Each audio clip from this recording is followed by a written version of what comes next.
Hello guys, welcome to easy study. I hope आप सभी अच्छे होंगे। आज का सेशन स्टार्ट करते हैं। ऑटोमोबाइल कल अपने चालू कर चुके हैं।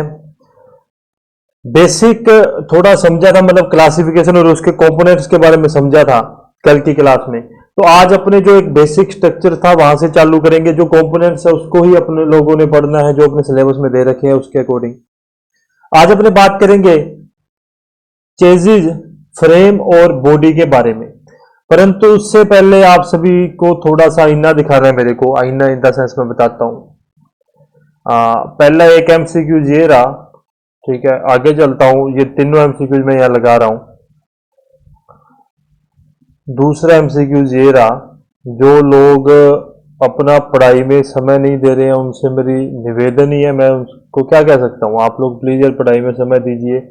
बताऊंगा कितने परसेंट लोगों ने सही किया है, क्या किया है, वो सब बताऊंगा आपको। शायद आपको भी दिख रहा होगा, हो सकता है आपको टेलीग्राम पे दिखे। ये तीन है, मैंने आपको ये तीनों के तीनों करवा रखे हैं, ठीक है। मैंने तीनों के तीनों आपको करवा रखे हैं। सबसे पहले 21 को देखते हैं कि 21 में क्या लिखा गया। In which of the following type of engine, एक सेकंड में इस पे ना वो रख लो। वॉल्यूम वगैरह सब सही आ रही है, कोई प्रॉब्लम नहीं होगी।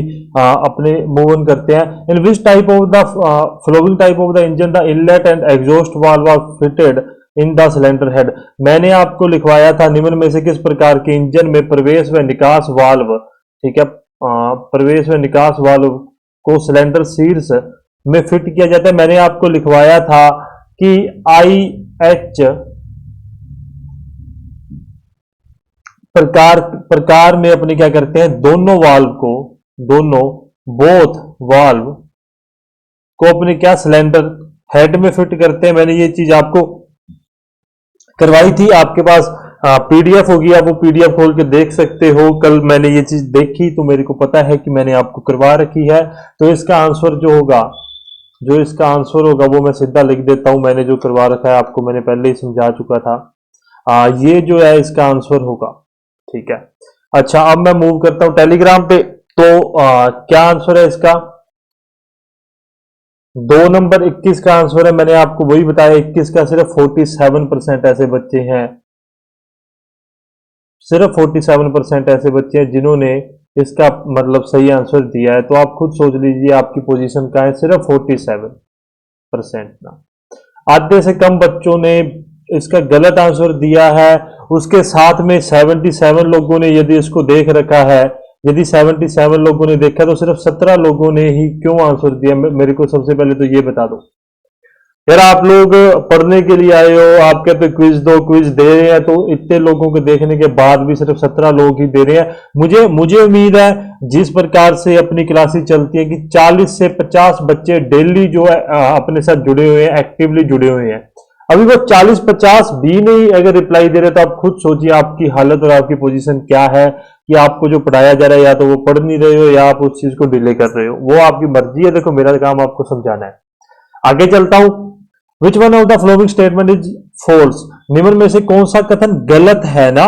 पहले एक बात ध्यान में रखना, हमेशा भाषा जो लिखी गई है एग्जाम में, जो एमसीक्यूज में, वो आप ध्यान में रखोगे। हमेशा ये चीज अपने हैबिट में बना लो। इस चीज को आपको 2 बार पढ़ना है। आप 2 बार पढ़ो इस चीज को, देन अपने उसके ऊपर आगे चल के बात करेंगे।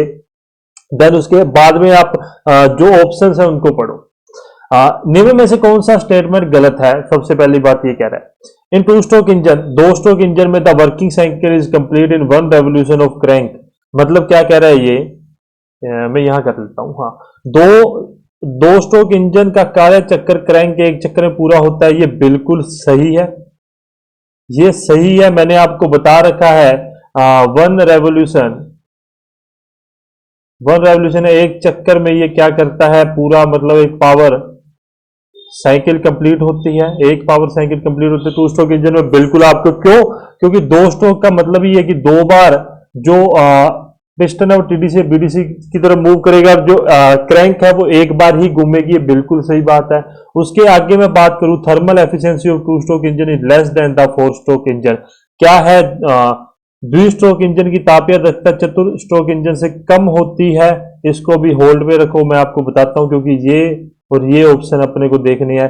There are port in the two stroke engine, बिल्कुल पोर्ट्स होते हैं टू स्ट्रोक इंजन में, और वाल्व जो होते हैं वाल्व्स अपने यूज करते हैं किसमें, फोर स्ट्रोक के इंजन में अपने यूज करते हैं। अब मेन बात आ गई, इसको हटा दो एक सेकेंड। अब मेन बात आएगी, थोड़ा समय लगेगा, कोई प्रॉब्लम नहीं है, आपको साथ के साथ 2013 के एग्जाम के एमसीक्यूज है तो वो करवाता हुआ चल रहा हूं, ताकि आपको पता लगे कि आप जो पढ़ रहे हो वो सही है या कैसे है। ये फोटो कट गई, ये फोटो कट गई, कोई बात नहीं, कोई बात नहीं। Thermal efficiency of diesel engine is less than the petrol engine, और thermal efficiency of two stroke engine, अच्छा वो डीजल और पेट्रोल का, ठीक है। Thermal efficiency of two stroke engine is less than the four stroke engine, ये बिल्कुल सही है। मैंने आपको ये बात लिखवाई भी है कि टू स्ट्रोक इंजन की थर्मल एफिशिएंसी क्या है, वो क्या कम होती है, किसके अकॉर्डिंग, वो कम होती है फोर स्ट्रोक के अकॉर्डिंग, ये बात बिल्कुल ही सही है। अब मैं बात करूं डीजल और पेट्रोल के बारे में। डीजल और पेट्रोल की जो थर्मल एफिशिएंसी अप्रोक्स 48% मानी जाती है, और इसकी ये 28% कुछ लमसम इसकी मानी जाती है। तो ऑब्वियस सी बात है, यहां से पता लग रहा है कि जो थर्मल एफिशिएंसी है डीजल की वो क्या है, ज्यादा होती है, और ये वाला क्या है, गलत है।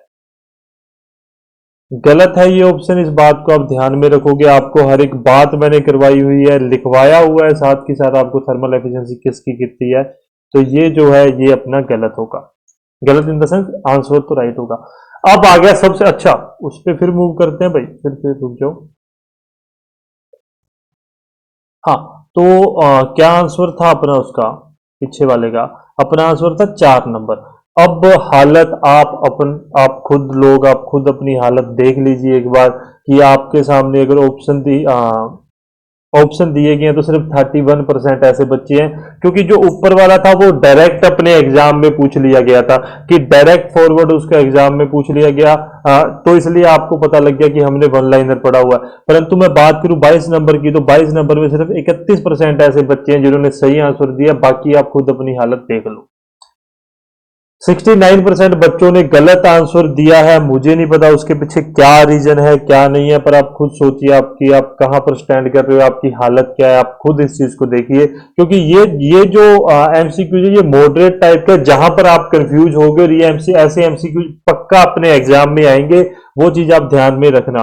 थोड़ा लंबा हो गया, कोई भी बात नहीं है। आगे चलता हूं।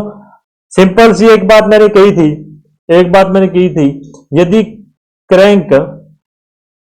क्रैंक के एक चक्कर में जो कैम है वो आधा चक्कर पूरा करती है, ये बात किस किस को याद है? यदि आपको ये बात याद है तो आप लोगों ने इसका आंसर सही किया है, ठीक है। यहां पर क्या, in four stroke engine the speed of engine in an RPM, देखो स्पीड ऑफ इंजन हमेशा क्रैंक शाफ्ट की स्पीड ही होती है, जिस आरपीएम से क्रैंक शाफ्ट घूमती है मतलब उसी को ही अपने क्या कहते हैं, स्पीड ऑफ इंजन कहते हैं। ये बात बहुत बेसिक है, और आपको अगर आप ये कहोगे कि सर आपने ये करवाया नहीं है ना, तो आपका कुछ भी नहीं हो सकता। यदि आप ये बात कहते हो कि सर आपने तो बताया नहीं कि स्पीड ऑफ इंजन जो होती है वो क्रैंक शाफ्ट है, बिल्कुल यार ऑब्वियस सी बात है, आपने घुमा किस चीज को रहे हैं, क्रैंक को ही तो रहे हैं, पावर किस पे जनरेट हो रही है, क्रैंक को घुमाने के लिए तो जनरेट हो रही है, और क्रैंक ही तो स्पीड ऑफ इंजन को डिसाइड करता है। फ्लाईव्हील किस पे लगा होता है, क्रैंक पे लगा होता है, उसी अकॉर्डिंग तो स्पीड ऑफ इंजन अपने को पता लगती है। एक चतुर स्ट्रोक इंजन में इंजन की गति n आरपीएम प्रति मिनट है, कैम शाफ्ट की गति होगी, कैम शाफ्ट की गति क्या होगी, यदि यहां पर n आरपीएम है तो ये क्या होगा, n/2 आरपीएम। इस बात को भी आप सभी लोग आसानी से समझ गए होंगे, कोई प्रॉब्लम नहीं होगी आपको। मैं बात करूं तीसरे की, तो हाँ ये मतलब ये रिजल्ट भी वैसे तो नहीं आना चाहिए था, 60% भी नहीं। मुझे ये उम्मीद थी कि आप लोग अगर पढ़ रहे हो तो आपको ये 60% नहीं, ये ज्यादा रिजल्ट आना चाहिए था, पर फिर भी उन 2 से अच्छे है। ये अब आपका सही में आपको एक आईना है कि आप लोगों की तैयारी कैसी चल रही है। अच्छा मुझे एक बात समझ नहीं आई, मुझे एक बात समझ नहीं आई कि यहां पर इसको क्यों सही कह रहे थे आप सभी लोग। कल मैंने ग्रुप में देख रहा था, देन सभी लोग 22 नंबर का एक कह रहे थे कि टू स्ट्रोक इंजन का कार्यकारी चक्कर एक चक्कर में पूर्ण होता है, ये तो सही है ना। ये तो सही है, एक चक्कर में ही तो पूरा होता है टू स्ट्रोक का। फोर स्ट्रोक का कितने में होता है? 2 चक्कर में पूरा होता है। ये बात तो मैंने आपको करवा रखी है, हर एक बात आपको करवा रखी है। जो नहीं करवाई होगी मैं कह दूंगा कि ये मैंने नहीं करवाया था, ये आपको एमसीक्यूज या अदर, देखो आप ये ध्यान रखना कि थ्योरी में से ऐसा नहीं है कि थ्योरी में से सब कुछ देखने के लिए मिलेगा, अपने को अलग अलग चीजें भी देखने के लिए मिल सकती हैं, कोई बड़ी बात नहीं है। पर आप लोगों के लिए एक थोड़ा सा आईना है ये कि आप लोग अपने आप को ध्यान में रखो। लो भाई, अब अपने चालू करते हैं चेजेस। ठीक है, चेजिज में देखो आपको बड़े ही एक एक ऐसा अभी आगे एक फॉर्मूला से लिखूंगा, फॉर्मूला क्या कुछ भी समझ लेना। वो आपने याद कर लिया, आपको एक बड़ा ही बेसिक क्लियर हो जाएगा कि फ्रेम क्या होता है, चेजिस क्या होती है, और बॉडी क्या होती है, और व्हीकल क्या होता है। ये 4 चीजों में बंदा हमेशा कंफ्यूज रहता है। सबसे ज्यादा यदि आप कंफ्यूज रहोगे तो इन्हीं 4 चीजों में रहोगे कि चेजिस क्या होती है। अच्छा, चेजिस समझ आ गया तो फ्रेम क्या होता है, फ्रेम समझ आ गया तो बॉडी क्या होती है, क्योंकि बॉडी फ्रेमलेस भी होती है, तो इस कारण से वो आगे बातें हैं। बॉडी क्या होती है, देन बॉडी समझ आएगी तो व्हीकल, ओवरऑल व्हीकल किसको कहा जाता है वो समझ जाओगे। अब सुनो मेरी बात, चेजिस क्या होती है? चेजिस को अपनी आसान भाषा में कहते हैं जितने भी ये बेसिक कंपोनेंट्स आप देख रहे हो, differential, propeller shaft, universal joint, ठीक है, यहां पर अपने इंजन आ गया, यहां पर क्लच, गियर, ये सब कंपोनेंट, रेडिएटर वगैरह आ गया, यहां पर पेट्रोल टैंक आ गया अपना, ये सब कंपोनेंट्स प्लस प्लस में जो ये फ्रेम आप देख रहे हो, फ्रेम कौन सा? ये वाला, एक सेकेंड, फ्रेम कौन सा? ये वाला जो फ्रेम आप देख रहे हो, ये वाला फ्रेम, ये वाला, ये वाला, ये साइड मेम्ब्रेन जिसे सॉरी साइड मेंबर जिसे कहते हैं, और इसको क्रॉस मेंबर, ये जो फ्रेम आप देख रहे हो, जिसको मैंने अभी आपके सामने मतलब इस पे किया ना, हाँ डार्क किया, तो ये क्या है? ये फ्रेम होता है। फ्रेम के ऊपर जो बेसिक कंपोनेंट रखे जाते हैं उन दोनों चीजों को मिलाकर चेसिस बनती है। चेसी ऐसे बनती है, अब आप ध्यान में रखो कि यहां पर क्या है, ये जो अपने देख रहे हैं इतना इतना हिस्सा, ये ये क्या है? ये फ्रेम है। ध्यान में रखना, फ्रेम में क्या कुछ होता है वो आगे बात करेंगे। ठीक है, मैंने इतना सब बता दिया। फ्रेम में side member, cross member, x member, वो सब होते हैं, वो अपने बाद में डिस्कस करेंगे आराम से, वो भी आगे की बातें हैं। परंतु उससे पहले ध्यान में रखना कि फ्रेम प्लस बेसिक कंपोनेंट जो भी है ऑटोमोबाइल सॉरी व्हीकल के, उस दोनों को मिलाकर अपने पास क्या बनता है? चेजिस बनती है। उस चीज को आप ध्यान में रखोगे, यही एक ऐसी चीज है जो आपको समझनी बहुत जरूरी है। सबसे इंपॉर्टेंट चीज है यदि आप आज के दिन की बात करोगे, क्योंकि ये समझ के तो आपको आगे की बातें बड़ी समझ आ जाएंगी। Frame plus basic components, components को मिलाकर ही अपने पास क्या बनती है? चेजिस बनती है।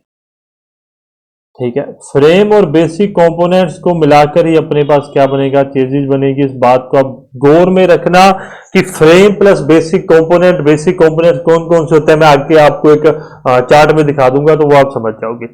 अब क्या है, अब व्हीकल कैसे बनता है उसकी बात करें। व्हीकल कैसे बनता है, तो जो चेजिस होगी, चेजिस के ऊपर जब अपने कोई बॉडी लगा देंगे, ठीक है, तो अपने पास क्या है? व्हीकल बन के आ जाएगा, मतलब अपने पास व्हीकल बन जाएगा। ठीक है, चेजिस के ऊपर जिस वक्त अपनों ने बॉडी लगा दी, उस वक्त क्या है? अपने पास व्हीकल बनेगा। अपने पास व्हीकल मतलब उसको तब अपने व्हीकल बना हुआ माना जाएगा। फ्रेम, फिर समझ लो ये चीज बेसिक है और सबसे इंपॉर्टेंट है। यदि आपने ये समझ लिया तब आप समझ लीजिए कि आपको सब कुछ याद हो जाएगा, अदरवाइज आपको बहुत ज्यादा कंफ्यूजन रहेगी इन सब बातों में। फ्रेम क्या होता है? ये सब साइड में जितनी भी चीजें अपने देख रहे हैं ये सारी की सारी, ठीक है, इसको अपने क्या कह देंगे? फ्रेम कह देंगे। ये भी फ्रेम, ये भी, ये सभी क्या है? फ्रेम का, फ्रेम ही है, फ्रेम कहा जाता है इसको।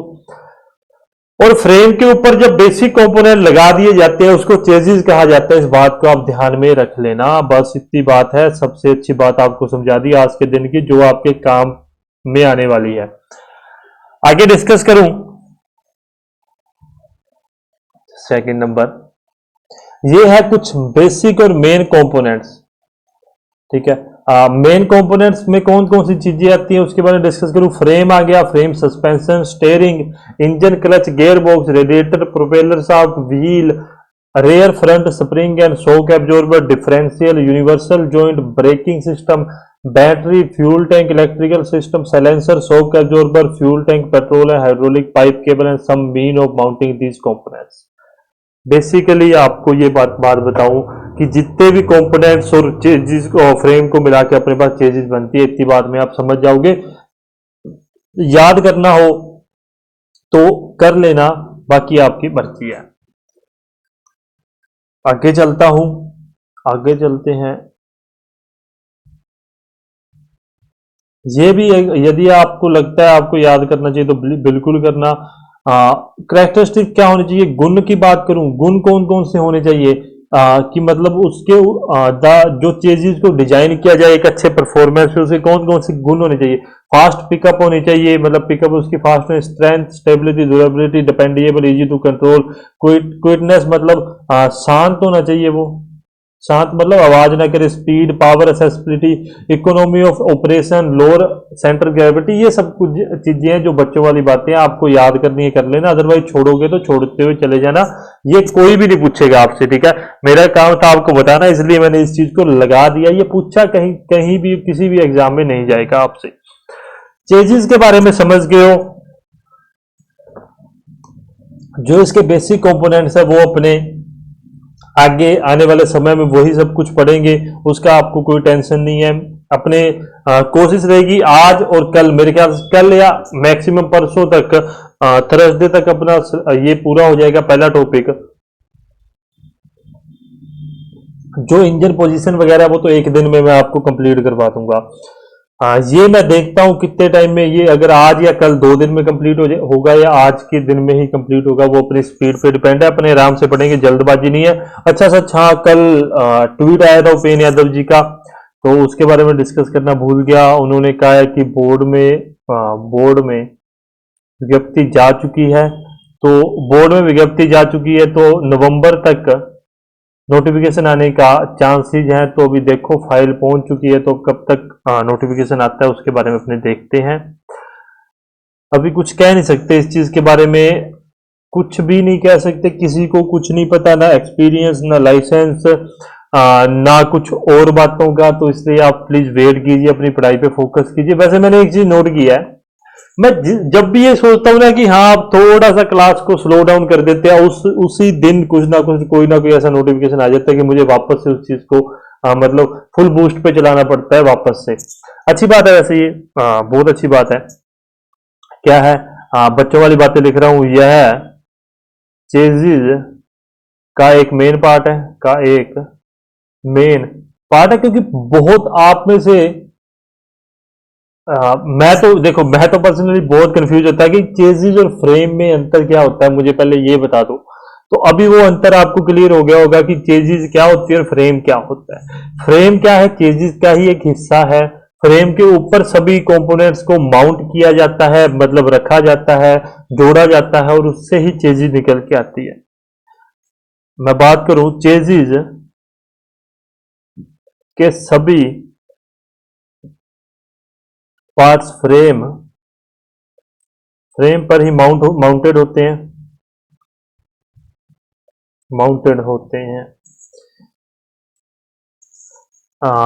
यह एक रिजिड मतलब दृढ़ स्ट्रक्चर है जो सभी मेजर पार्ट्स को एक साथ जकड़ कर या होल्ड या पकड़ होल्ड करता है। ठीक है, फ्रेम क्या है, फ्रेम के बारे में आपको बता दिया, कुछ भी नहीं है, बच्चों वाली चीजें बताई हैं। अभी बस ये बंद करेंगे, ये छोटी छोटी चीजें लिखनी, क्योंकि फालतू की चीजें। फोटो नंबर 4 लेनी है, function and importance of frame.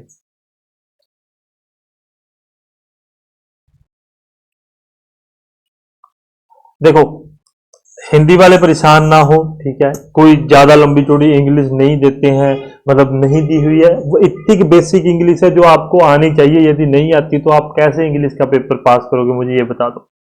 Function and importance of frame to form the basic of mounting engine and transmission system, मतलब क्या है, to form the base for mounting engine and transmission system. मेरी बहुत गंदी आदत है, मैं उस चीज को सुधार रहा हूं कि मैं पहले वाले शब्द पढ़े बिना आगे मूव कर जाता हूं। जो मैंने आपको बात वहां समझाई है एमसीक्यू में, मेरे साथ बहुत बार ऐसा हो चुका है कि लैंग्वेज कुछ लिखी होती है और मैं पढ़ कुछ लेता हूँ और बाद में वो चीज गलत कर लेता हूँ। वो चीज मैं अभी सुधारने पे हूँ, अपने आप को सुधार रहा हूँ उस चीज को लेके भी। तो ये क्या है, ये एक बेस प्रोवाइड करता है किसको, इंजन माउंटिंग और ट्रांसमिशन सिस्टम को एक बेस प्रोवाइड करता है। ट्रांसमिशन सिस्टम में क्या कुछ आता है वो कल अपने बात कर चुके हैं। तो within the engine and transmission thrust and torque stress as well as acceleration and braking torque, मतलब ये क्या है, ये जो थ्रस्ट पैदा होता है इंजन ट्रांसमिशन से, टॉर्क पैदा होता है, ब्रेकिंग टॉर्क, एक्सेलरेशन टॉर्क जो भी पैदा होता है उसको क्या है, उसको मतलब एब्जॉर्ब करता है, उस चीज को अपने अंदर समाहित करता है एक प्रकार से। पैसेंजर का लोड और जो गुड्स रखे हुए हैं, जो वस्तु है, वस्तु का लोड भी क्या है, वह यह मतलब कैरी करना चाहिए। सस्पेंशन सिस्टम को कैरी करना चाहिए, जो अदर पार्ट्स है उसको कैरी करना चाहिए। जो सेंट्रीफ्यूगल फोर्सेज पैदा होते हैं जब अपने कोर्निंग, जब अपने मोड़ते हैं, जब एक मोड़ पे मोड़ते हैं तब उस चीज को रेजिस्ट करना चाहिए। ये मतलब उस चीज का विरोध करना चाहिए। ऐसा नहीं होना चाहिए कि फ्रेम अपनों ने ऐसा बना दिया कि उसको मोड़ रहे हैं, उसके अंदर सेंट्रीफ्यूगल फोर्स पैदा हुआ और जिस कारण से फ्रेम अपना टूट गया, ऐसा भी नहीं होना चाहिए। बेंडिंग और twisting stress due to fluctuation of rear and front axle, जो फ्रंट और रेयर एक्सल है, फ्रंट मतलब आगे वाला, रेयर मतलब पीछे वाला, जो एक्सल लगा हुआ होता है जिसके ऊपर व्हील माउंटेड रहते हैं, व्हील लगे हुए रहते हैं, उसमें जो बेंडिंग और ट्विस्टिंग स्ट्रेस होती है उसके अंदर भी क्या है, सहन करने की क्षमता होनी चाहिए। जो load of body, engine and gear, battery etcetera को सपोर्ट करना चाहिए। बस ये बच्चों वाली बातें हैं, आप इस चीज को याद कर लेना, ये इंपॉर्टेंट। जिस प्रकार से अपना वो 22 नंबर प्रश्न पूछा गया था उस प्रकार से अपने से पूछा जा सकता है। ठीक है, आगे बात करूं, फोटो नंबर 5। फोटो ही है सब, मैंने अच्छे से मतलब ये चीज आपके लिए रखी है। रिक्वायरमेंट ऑफ गुड फ्रेम, मतलब एक अच्छे फ्रेम की क्या रिक्वायरमेंट होती है, कि अपने को क्या कुछ उसके अंदर चाहिए होता है। इट मस्ट बी स्ट्रॉन्ग, वो स्ट्रॉन्ग होना चाहिए, हल्का होना चाहिए। डिजाइन वो ऐसा होना चाहिए ताकि वो जो शॉक है उसको एब्जॉर्ब कर सके। ट्विस्ट जो है, जो मरोड़ उत्पन्न हो रहा है उसको, वाइब्रेशन जो हो रही है उसको अब्जॉर्व कर सके। जो स्ट्रेन उत्पन्न हो रही है, जो विकृति उत्पन्न हो रही है, जो रोड की कंडीशन के अनुसार, उस चीज को क्या कर सके, वो अपने आप में मतलब सहन कर सके उस चीज को। ऐसा अपने पास गुड फ्रेम अपने पास होना चाहिए। It should also resist the distortion force such as, मतलब इस ये क्या है, रेजिस्ट करना चाहिए, मतलब सहन करना चाहिए कुछ ऐसे फोर्सेज जो नीचे दे रखे हैं, जैसे कि वेट ऑफ द कंपोनेंट्स, जो कंपोनेंट, जो बेसिक कंपोनेंट अपने रख रहे हैं उस चीज के वेट को ये अपने आप में मतलब सहन कर ले पैसेंजर को। और जो ये बेंडिंग एक्शन जो हो रहा है, जो नमन जो एक्शन होता है, जो मतलब बेंडिंग मतलब कैसे मुड़ जाना, वो उस चीज को करना चाहिए। Horizontal forces provide by road irregularities, मतलब रोड कहीं उबड़ खाबड़ है, उस कारण से जो हॉरिजॉन्टल फोर्सेस लग रहे हैं उसको सहन करना चाहिए। जो रोड पे खड्डे आते हैं उसके कारण जो ट्विस्ट फोर्स उत्पन्न हो रहा है उसको भी क्या होना चाहिए, सहन करना चाहिए। वही पिछली बातें हैं, पर देर खाता तो मैंने लिखवा दिया। अच्छा यार, एक बात मुझे बड़ी हैरान लगी, मैं कृपाल सिंह से वैसे नहीं पढ़ा रहा हूं आप लोगों को, कृपाल सिंह में वो मैटर नहीं दे रखा, मैं क्या करूं।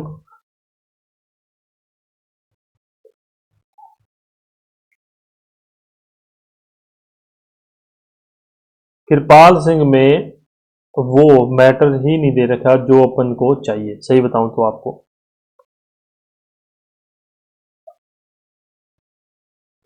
कृपाल सिंह में बड़ा ही पता नहीं क्यों मुझे ऐसा फील हो रहा है कि बड़ा लिमिटेड है। अभी फिर मैं वो आईसी इंजन वाले काम पे आ गया, मेरे को 2-3-4 सोर्सेज से ही इस चीज को करना पड़ेगा।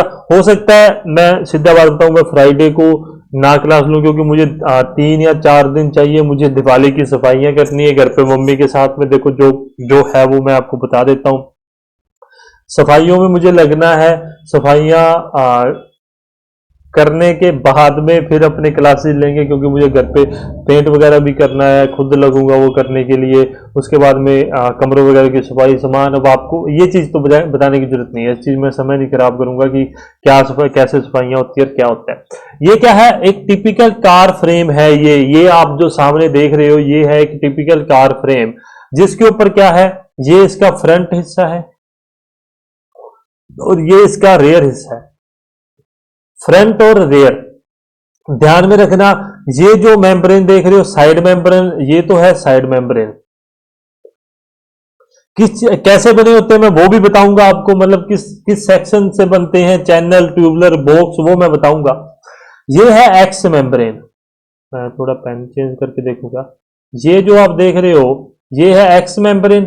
मेम्ब्रेन क्या, आप मेंबर बोलो, सॉरी मैं मेम्ब्रेन बोल रहा हूं, ठीक है। और ये जो है, ये जो है, ये क्या है, ये है क्रॉस मेंबर, ठीक है। फ्रंट और रेयर क्रॉस मेंबर। ये भी क्या है अपने पास, ये जो आप देख रहे हो ये भी एक प्रकार से क्रॉस मेंबर ही है अपने लिए। जो साइडों में होते हैं वो साइड मेंबर्स हो गए, जो मतलब इसके मतलब इस तरह से लगे होते रहते हैं उसको अपने क्या कहते हैं, क्रॉस मेंबर, और इसको कह देंगे एक्स मेंबर। ये पर्टिकुलर एक निश्चित जगह पे लगते हैं, मैं उसके बारे में डिस्कस करेंगे आगे चल के, अपने हर एक चीज के बारे में, हर एक पॉइंट के बारे में अपने बात करेंगे, कोई प्रॉब्लम नहीं है, आराम से उस चीज को पढ़ेंगे, ठीक है। अभी मैं बात करूं बेसिकली तीन प्रकार के जो फ्रेम के सेक्शन होते हैं उसके बारे में बात करते हैं। क्या, there are 3 common type of frame section. यहां पर क्या है, तीन प्रकार के मेन जो है अपने को फ्रेम सेक्शन देखने के लिए मिलते हैं। मैं फोटो देख लूं अगर मेरे को फोटो में आपके लिए, हाँ मैं पहले यही लगा देता हूं, फ्रेम सेक्शन यही लगा लेते हैं अपने। देखो इस प्रकार से चैनल, बॉक्स, ट्यूबुलर और आई सेक्शन, ये चार सेक्शंस अपने को देखने के लिए मिलते हैं। बेसिकली जो तीन जो सेक्शन है अपने, इसको आप काट देना तो अपने को क्या मिलता है, चैनल, बॉक्स और ट्यूबुलर, तीन सेक्शन अपने लिए मेन है, जिसके बारे में अभी अपने डिस्कस करेंगे। सबसे पहले अपने बात करेंगे चैनल सेक्शन के बारे में। मतलब चैनल सेक्शन मतलब क्या है, एक आसान भाषा में समझाऊं, जो वो साइड मेंबर है, क्रॉस मेंबर है, एक्स मेंबर है, वो किस प्रकार के सेक्शन से बने हुए हैं, क्या वो चैनल है, क्या वो ट्यूबुलर है, क्या वो कैसे है, उस सब चीजों के बारे में। हाँ, चैनल सेक्शन के बारे में डिस्कस करूं तो चैनल सेक्शन में ध्यान में रखना कि इसके अंदर गुड गुड क्या होता है, बेंडिंग रेजिस्टेंस होता है। बेंडिंग, नमन जिसे अपने कहते हैं, नमन रेजिस्टेंस, रेजिस्टेंस। और इसके अंदर क्या होता है, पुअर पुअर टोर्जन घूर्णन रेजिस्टेंस। रेजिस्टेंस मतलब इसके अंदर अच्छा, ये जो बेंडिंग है उसको अच्छा रेजिस्ट करता है, मतलब उस चीज को, उसका विरोध अच्छा करता है, नहीं, हाँ हाँ विरोध अच्छा करता है, परंतु इसके ये टोर्जन का विरोध नहीं कर पाता, तो टोर्जन से इसको अपने क्या नुकसान हो सकता है। आगे बात करूं, आगे अपने बात करें ट्यूबुलर सेक्शन। ट्यूबुलर सेक्शन पे अपने पास क्या है, गुड टोरिजन रेजिस्टेंस और पुअर अपने पास क्या देखने के लिए मिलता है, बेंडिंग रेजिस्टेंस। उसके आगे बात करूं बॉक्स सेक्शन के बारे में, आगे अभी आप आगे चल के अपनों ने और बहुत कुछ पढ़ना है, अभी आप रुक जाओ इसके बारे में। बॉक्स सेक्शन में क्या है, better better resistance to bending and torsion both. मतलब क्या है, एक बात ध्यान में रखना, चैनल सेक्शन में बेंडिंग को अच्छा रजिस्ट किया जाता है, परंतु टोर्जन को अच्छे तरीके रजिस्ट नहीं कर सकते। ट्यूबुलर में चैनल से उल्टा होता है, और बॉक्स सेक्शन है वो दोनों चीजों को अच्छे तरीके से रजिस्ट कर पाता है, उसका विरोध अच्छे तरीके से कर पाता है, कि बेंडिंग का विरोध वो अच्छे तरीके से कर पाएगा, टोर्जन का, घूर्णन का विरोध वो अच्छे तरीके से कर पाएगा। ये लो, ये भी वही है, सेम कन्वेंशनल एक प्रकार से फ्रेम है। ये क्या है, front end, rear and, side members ध्यान में रखोगे। क्रॉस मेंबर्स आप इस चीज को कह सकते हो, ये क्रॉस मेंबर्स है सभी के सभी, ठीक है। आप बेसिकली ये कितने व्हील्स हो गया, 1 2 3 4 और 2 व्हील्स अपने आगे आएंगे तो 6 व्हील की तरह हो गया ये। तो इस चीज को भी आप ध्यान में रखोगे, कोई इसमें समझने समझाने वाली बात नहीं है। आगे चलते हैं, आगे डिस्कस करते हैं अपने 8 9 10वीं फोटो भी देनी है आपको। ये कुछ एक्स टाइप फ्रेम वगैरह है, तो वो भी आप थोड़ा सा देख लेना कि इस प्रकार से उसका स्ट्रक्चर होता है और उसके अंदर कुछ भी नहीं है बात करने लायक। आगे डिस्कस करता हूं, आगे अपने बात करेंगे टाइप्स ऑफ फ्रेम के बारे में। टाइप्स ऑफ फ्रेम, फ्रेम कितने प्रकार के होते हैं उन सब के बारे में अपने डिस्कस करते हैं। कौन कौन से फ्रेम अपने को देखने के लिए मिलते हैं वो सब अपने अपने उस चीज के बारे में देखते हैं। सबसे पहले तो अपने को मिलता है कन्वेंशनल फ्रेम, कन्वेंशनल फ्रेम, और उसके बाद में दूसरा अपने को मिलता है semi integral, semi integral integral frame, और तीसरा अपने को मिलता है इंटीग्रल एंड फ्रेमलेस कंस्ट्रक्शन। ठीक है, ये 3 प्रकार के फ्रेम्स अपने को देखने के लिए मिलते हैं किसी भी व्हीकल के अंदर। अब भी बात करेंगे किस प्रकार से ये फ्रेम्स अपने लिए हेल्पफुल होते हैं, वो सब अपने बात करते हैं, एक एक करके फ्रेम को उठाते हैं और उसके बारे में डिस्कस करते हैं। क्योंकि बेसिकली फ्रेम है देन बॉडी है, मेरे ख्याल से आज ही पूरा हो जाएगा।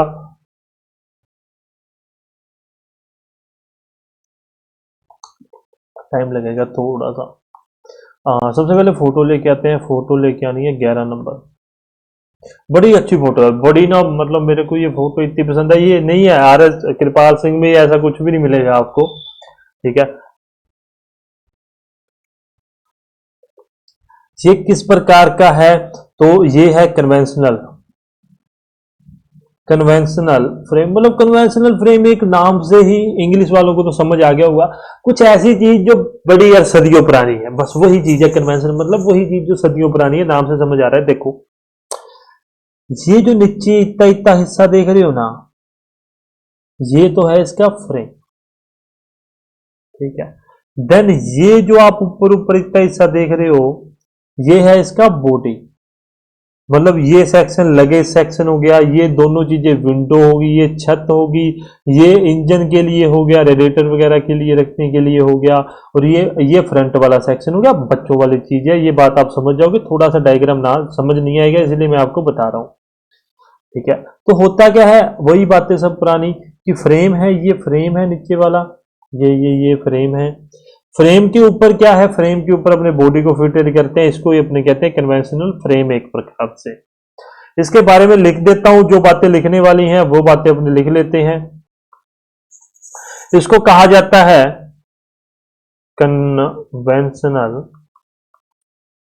कन्वेंशनल फ्रेम के बारे में डिस्कस करता हूं। इसको कहा जाता है, इसको कहते क्या है, नॉन लोड कैरिंग फ्रेम।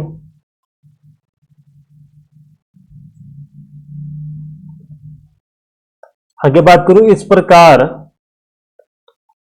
के फ्रेम में व्हीकल्स का लोड सस्पेंशन पर ट्रांसफर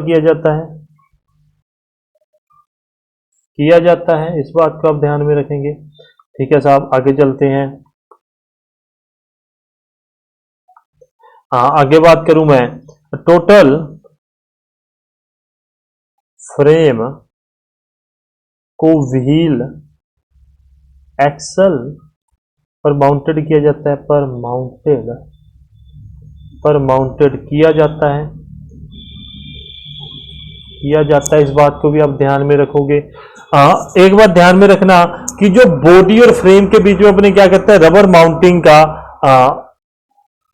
यूज करते हैं। क्या करते हैं, rubber mounting between body and frame. ठीक है, इस कारण से क्या होता है, इससे अपने को क्या होता है, इससे जो फ्रेम है, फ्रेम डिफ्लेक्शन होने से बच जाता है। डिफ्लेक्ट मतलब टूटने से, मतलब ऐसे मुड़ने से या बेंड होने से बच जाता है। क्या, रबर माउंटिंग से। और जो रबर माउंटिंग और ये सब कुछ है, ये मोस्टली यूज किए जाते हैं, mostly used in heavy vehicle, heavy vehicles में यूज किए जाते हैं। ठीक है, आगे बात करता हूं, इसके कुछ एडवांटेज के बारे में लिख लो या कुछ वन लाइनर लिख लो, जो भी आपको समझ आए। एडवांटेज के बारे में या कुछ भी आपको जो ठीक लगे आप लिख सकते हो। क्या होता है इसके अंदर, स्ट्रॉन्ग चेसिस मिलती है अपने को। एक तो स्ट्रॉन्ग चेसिस प्राप्त होती है, ऑफ लेस वेट, कम वेट, मतलब इसका वेट कम होता है। चेसिस क्या है, लेस वेट उठाती है, जिससे क्या है, जिससे सफिशिएंट, तेरी कमी है बजाज फाइनेंस, जिससे sufficient load carry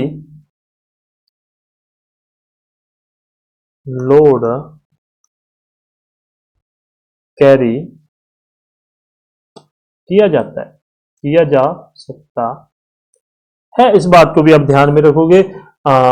both long base wheel और short base wheel version vehicle बना सकते हैं। बेस व्हील क्या होता है, एक सेकंड मैं आपको भी समझाता हूं। यदि बेस व्हील वाला मैंने कहीं ना कहीं लिखा था, मुझे वो नहीं याद मैंने कहाँ लिखा है, देखना पड़ेगा मुझे। एक सेकंड, मैं अभी आपको बेस व्हील वाला भी क्लियर करते हुए चलूंगा। एक सेकंड रुक जाओ बस। ये रहा,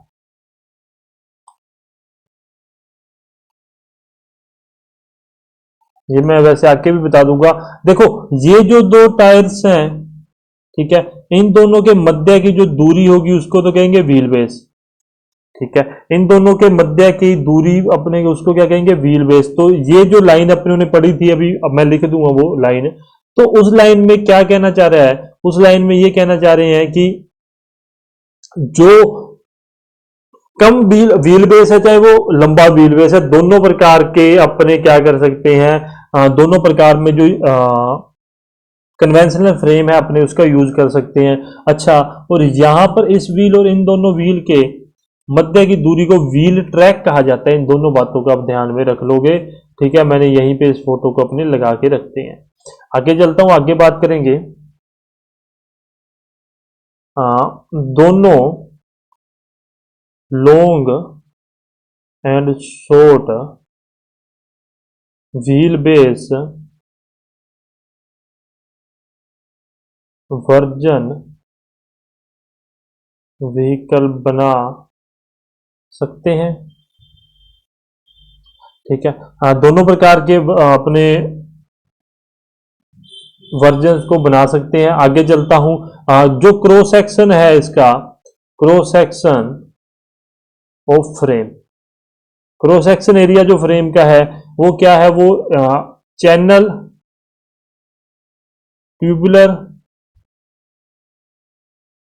ट्यूबुलर एंड बॉक्स टाइप से मिलकर ही बना होता है। इस बात को भी आप ध्यान में रख लोगे। ये था अपना कन्वेंशनल फ्रेम स्ट्रक्चर, एक छोटा सा मतलब अपने जिस चीज के ऊपर डिस्कस कर रहे हैं उस चीज के ऊपर अपने बात की है। आगे चलते हैं, आगे डिस्कस करेंगे अपने बी पॉइंट में। बी में डिस्कस करेंगे semi integral frame construction. Semi integral frame construction थोड़ा सा आपको इंटीग्रल के बारे में बताऊं, ऐसा कंस्ट्रक्शन जिसमें अपने फ्रेम का यूज नहीं करते, ठीक है, जिसके अंदर बेसिकली बॉडी को ही फ्रेम के तौर पे यूज किया जाता है, उसको अपने क्या कहते हैं, फ्रेमलेस या इंटीग्रल कंस्ट्रक्शन कहा जाता है। उसी प्रकार से सेमी इंटीग्रल फ्रेम कंस्ट्रक्शन होता है, जिस प्रकार से अपनों ने पढ़ा था कि इस चीज को रबड़ के ऊपर माउंटेड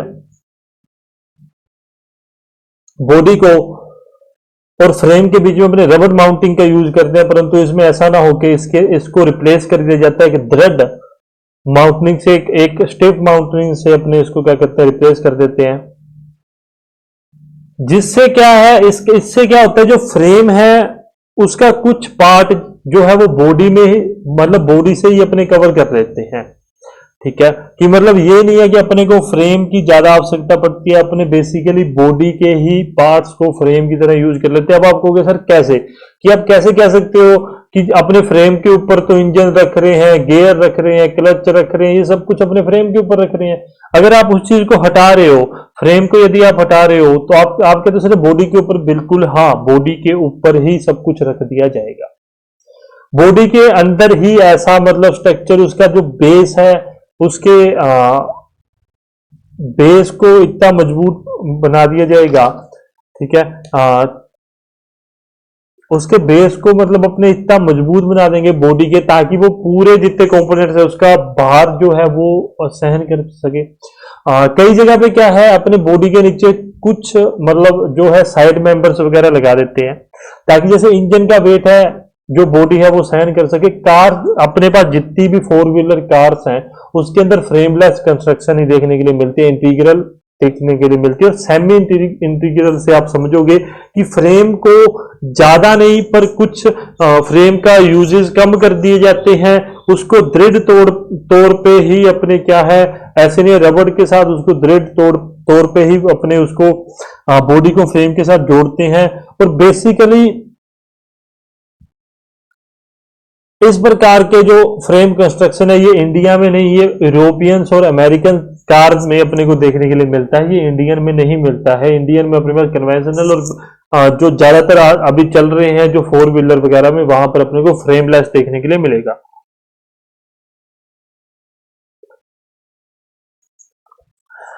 चलिए बात करते हैं इसके बारे में, इस प्रकार के फ्रेम में रबड़, कल की क्लास अभी मैं बता देता हूं, अभी अपने बस यही पढ़ेंगे, इंटीग्रल फ्रेमलेस कंस्ट्रक्शन में समझा दूंगा। उसके बाद में कल की जो क्लास होगी उसमें फ्रेम, चेजिस और बॉडी कंप्लीट हो जाएगी, और उससे अगली क्लास में अपने पास क्या हो जाएगा, उससे अगली क्लास में अपने इंजन पोजीशन को, जितना भी समय लगेगा अपने इंजन पोजीशन को कंप्लीट कर देंगे, और उसी के साथ अपना जो पहला पोर्शन होगा ऑटोमोबाइल व्हीकल्स वाला वो कंप्लीट हो जाएगा। फ्राइडे सैटरडे संडे हो सकता है मैं छुट्टी करूं, क्योंकि मैंने आपको रीजन बता दिया है, तो वो आप बात समझ जाओगे। इस प्रकार के फ्रेम में रबर बॉडी माउंटिंग को हटाकर हटाकर स्टिफ दृढ़ माउंटिंग यूज करते हैं, ठीक है, यूज करते हैं। आगे बात करूं, इसमें फ्रेम के कुछ पार्ट को बॉडी स्ट्रक्चर में ट्रांसफर किया जाता है,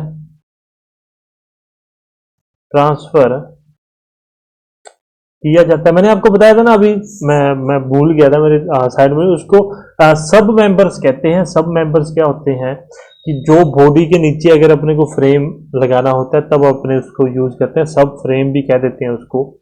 used in European and American car, ठीक है। ध्यान में रखना इसका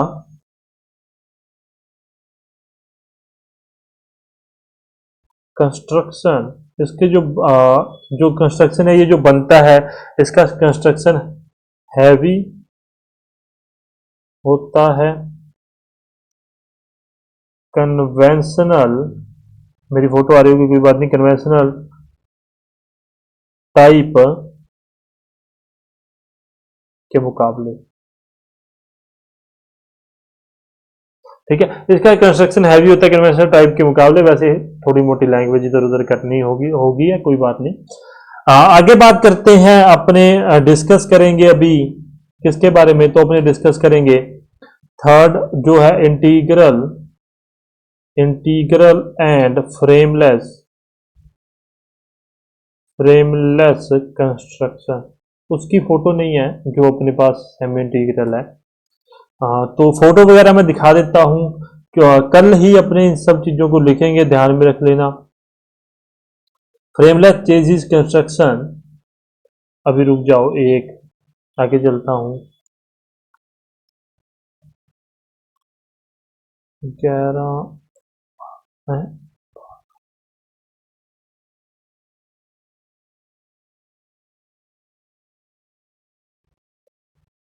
और 13 और कैमरा तो नहीं हो गया, चलो 13 14 ना।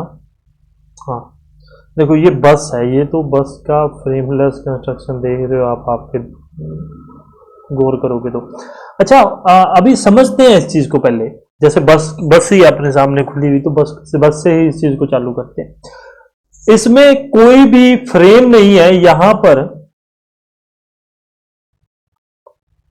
पर अपने को कोई भी फ्रेम नहीं देखने के लिए मिलेगा यहां पर। मतलब ये इस जगह पे अपने अपने नॉर्मल कन्वेंशनल में क्या है कि फ्रेम होगा, साइड मेंबर्स होंगे, ठीक है, देन उसके मतलब उसको अपने यूज करेंगे। इसमें ऐसा कुछ भी नहीं है, कुछ भी नहीं होता है इसके अंदर ऐसा।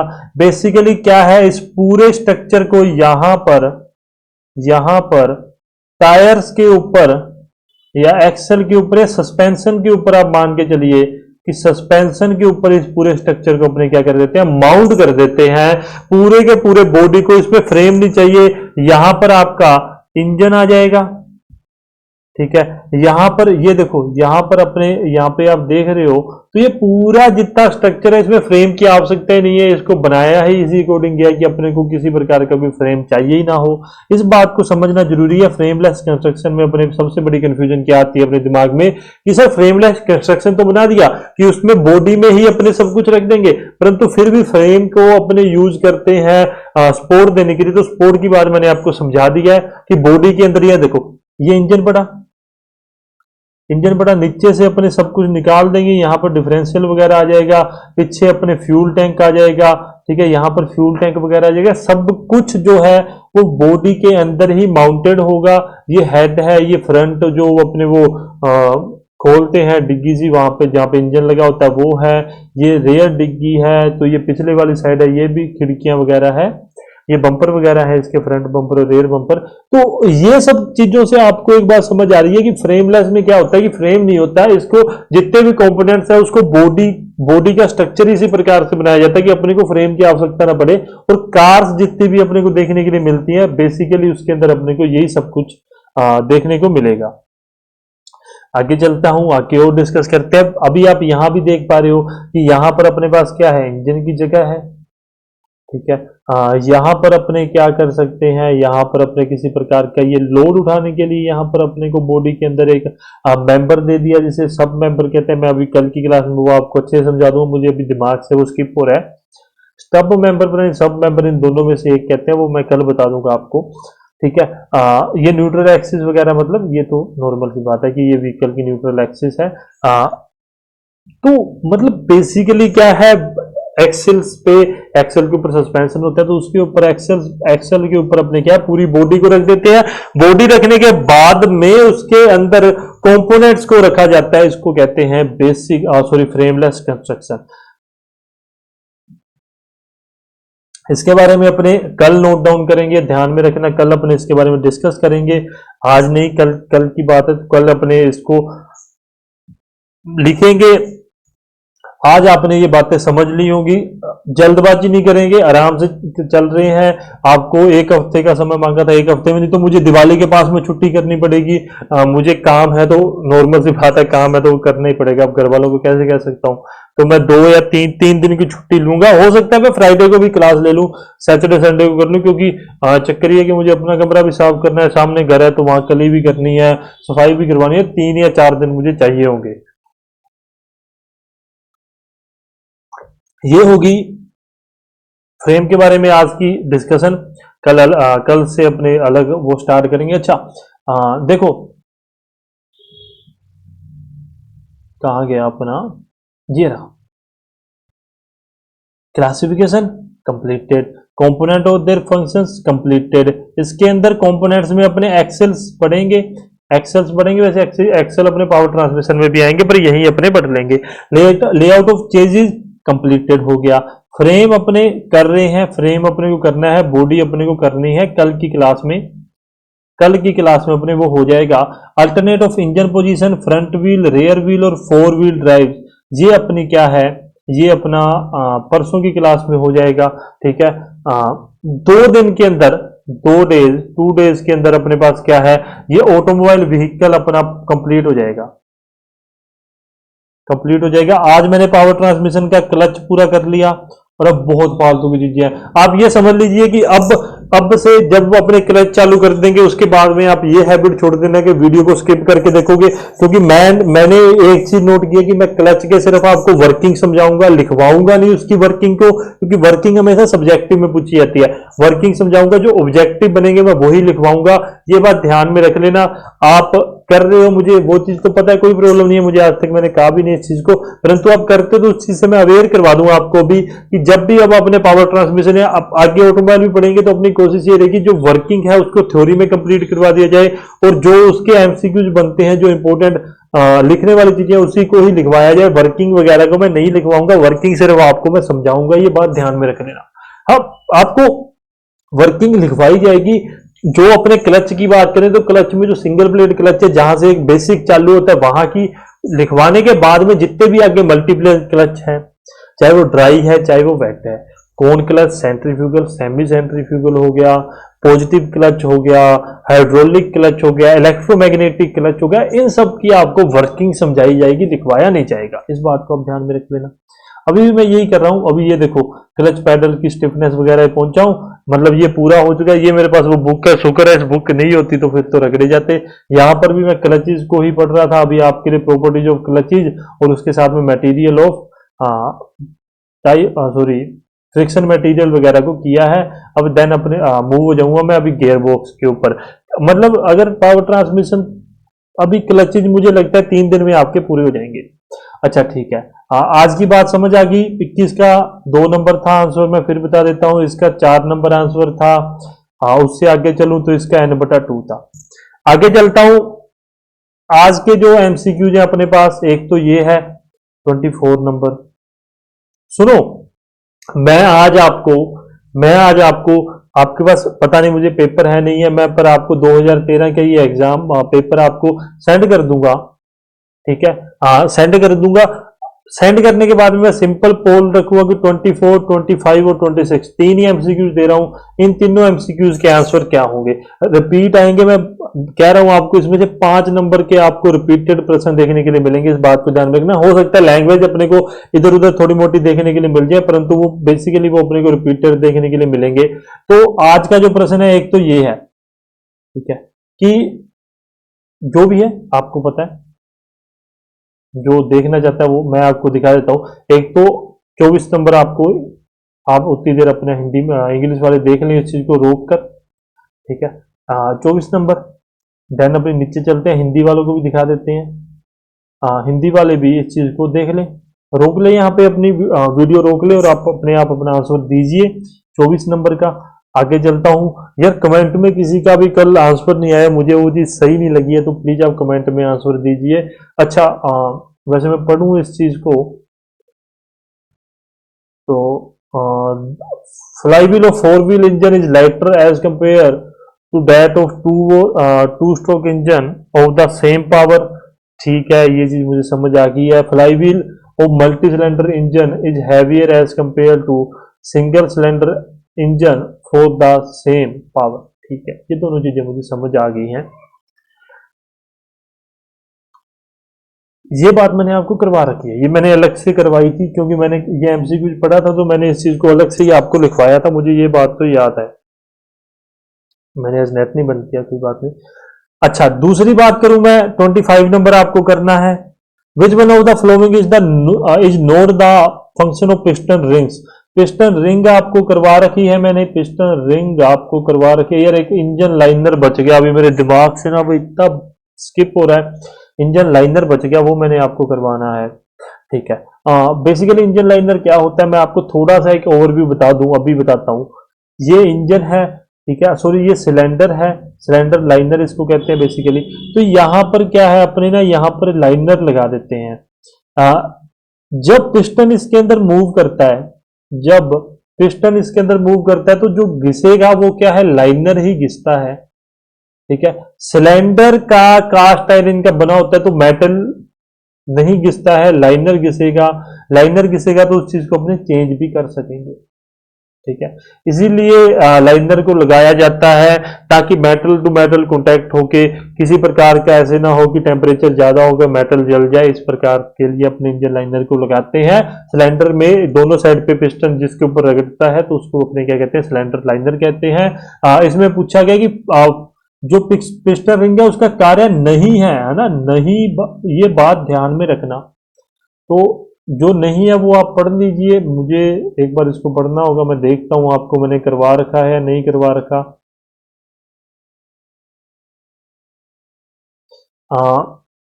To work as a sliding seal between piston and cylinder to control the lubrication between the piston and the cylinder wall to assist the cooling of piston. ठीक है, हिंदी वाले भी देख लें, एक ही फ्रेम में आ जाएगा आप लोगों के लिए भी, ये एक ही फ्रेम में आके आप रोक के देख सकते हैं। तो assist the cooling of cylinder liner.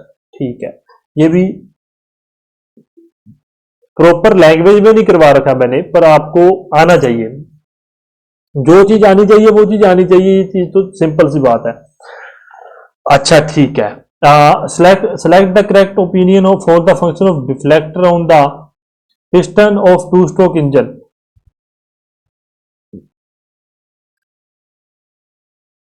To deflect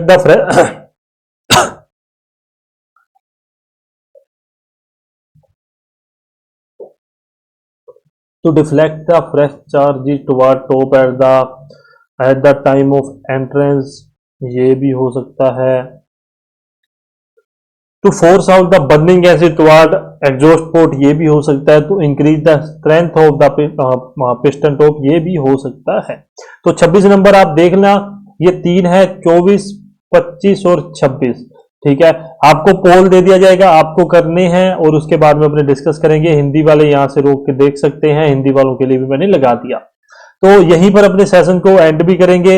homework आपको मैंने दे दिया है, होमवर्क आपको दे दिया है। क्या होमवर्क है आपका? होमवर्क है आपका 24, 25 और 26 नंबर एमसीक्यूज करना। कौन सा? 2013 के पेपर में से, वो आप कर लेना। सभी के सभी लोग इंटेलिजेंट हैं बहुत ज्यादा, आप, मुझे विश्वास है आप सभी लोग वो चीज करके आओगे। कमेंट में जरूर बताया कीजिए ताकि मुझे भी तो पता लगे।